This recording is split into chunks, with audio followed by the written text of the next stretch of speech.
क्या आपने कभी सोचा है जब भी हमारे यहाँ पे कोई वॉयलेंस होता है तो हिंदू ही क्यों मरता है?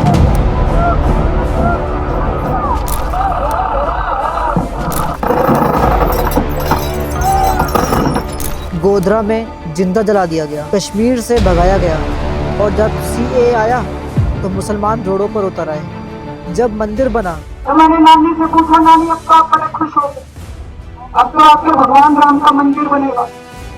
कहती ना बेटा, मेरा राम किसी की मस्जिद तोड़ के ऐसे मंदिर में नहीं बन सकता। और ये बात भूलना मत, पहलगांव में हिंदुओं को मारते समय मुसलमानों ने पूछा था हिंदू हो या मुस्लिम। आपको समझ आ रहा है आतंकवाद का धर्म क्या है? जब आप इनसे पूछोगे आतंकवाद का क्या धर्म होता है तो वो लोग बोलेंगे आतंकवाद का कोई धर्म नहीं होता, लेकिन आतंकवाद का धर्म होता है। अगर हम हिस्ट्री में जाके देखें तो हिंदुओं को हमेशा टारगेट किया गया है। साबरमती एक्सप्रेस में 59 कर सेवकों को जिंदा जला दिया। भाई, लोगों को जिंदा जला दिया गया, लेकिन हमारे यहाँ की मीडिया ने उस समय क्या कहा? कश्मीरी पंडित आदमी को पहले आपने जान से मारा, वो कौन था? पहला मर्डर मैंने सतीश को मारा। सतीश कौन? सतीश कुमार टिक्कू कौन था ये? पंडित लगता सिर्फ इसलिए कि पंडित था? नहीं, वो शायद आरएसएस का था। रलीफ गलीफ छलीफ, क्या आपको उसका मतलब पता है?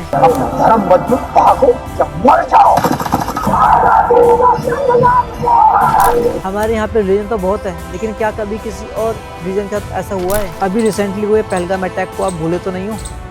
हिंदू पूछकर गोली मारी गई है। नाम पूछा और सिर पर गोली मार दी। ठीक है, एक इंसान है, उसने उसको गोली मार दी। यहाँ पे उसने बोला कि ये शायद मुस्लिम नहीं है, उसने उसको गोली मार दी। भाई, नाम पूछकर मारा गया। हिंदू होने की लोगों को सजा मिली है और आप अभी भी सेकुलर होकर घूम रहे हो। और ये तो कुछ नहीं, हम अपने देश में रह के ही अपने त्योहार नहीं मना पा रहे हैं। अगर आप सोचो कुछ नहीं, दिवाली बना लो। 3 years there is once again going to be a ban on the sale of firecrackers. और अगर इन सब से हटके आपने अगर यात्रा निकाल दी हनुमान जयंती की शोभा यात्रा के दौरान दिल्ली के जहांगीरपुरी में हुई हिंसा तो ये पत्थरबाजी इनकी चालू हो जाएगी। क्या कभी बकरीद में ऐसा हुआ है कि आपने इतने बकरे क्यों काटे हो?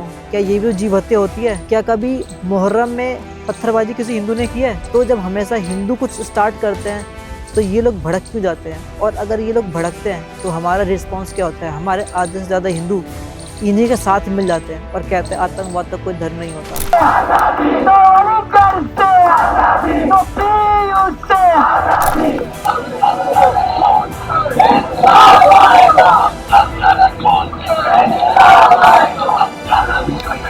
हम अपने देश में रह के ही हम सेफ नहीं हैं। हमारे देश में अभी भी बहुत सारे ऐसे लोग हैं जो पैलेस्टाइन को सपोर्ट कर रहे हैं। ये वही पैलेस्टाइन है जिसने हमारे यहाँ का एरोप्लेन हाईजैक किया था। आपको याद है कि नहीं? क्या आप भूल गए? हो सकता है याद ना हो। मिर्जा मूवी तो आप लोग को जरूर ही होगी याद।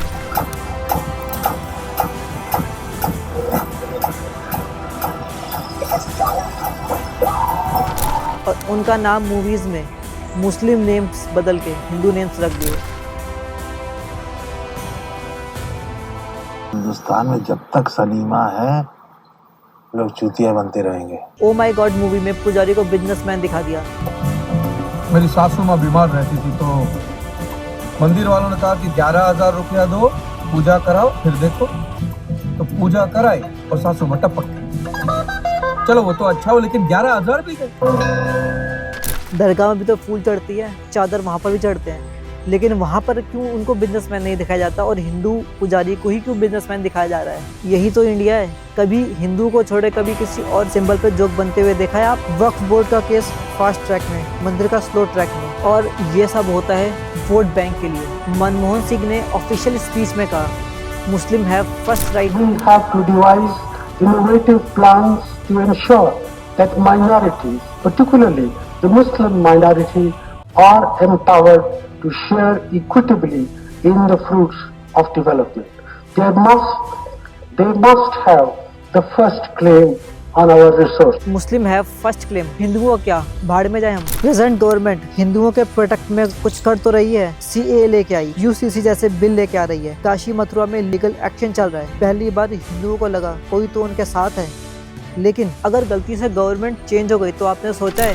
हमेशा मोदी प्रधानमंत्री नहीं रहेगा। जब योगी अपने मठ में चले जाएंगे, मोदी पहाड़ों में चले जाएंगे, जब कौन आएगा? और जो लोग अपने आप को हिंदू कहते हैं वो 24 घंटा हिंसा हिंसा हिंसा, नफरत नफरत नफरत, असत्य सत्य असत्य। लेकिन हिंदू ही हिंदू के साथ नहीं है, हिंदू ही हिंदू को मारने में लगा हुआ है। यहाँ मुस्लिम उनकी अपनी कम्युनिटी बनी हुई है, क्रिश्चियन उनकी एक अपनी कम्युनिटी बनी हुई है, लेकिन हिंदू 100 से ज़्यादा कास्ट में डिवाइडेड है। अब नहीं जागेंगे तो भगाए जाएंगे, हमको यूनिटी बनानी पड़ेगी। ये लोग हमें खा जाएंगे, बिहार के सैकड़ों घरों को खा जाएंगे ये लोग। और करना है तो इनकी कौम का सफाया करो। That's what we want. Bloody democracy.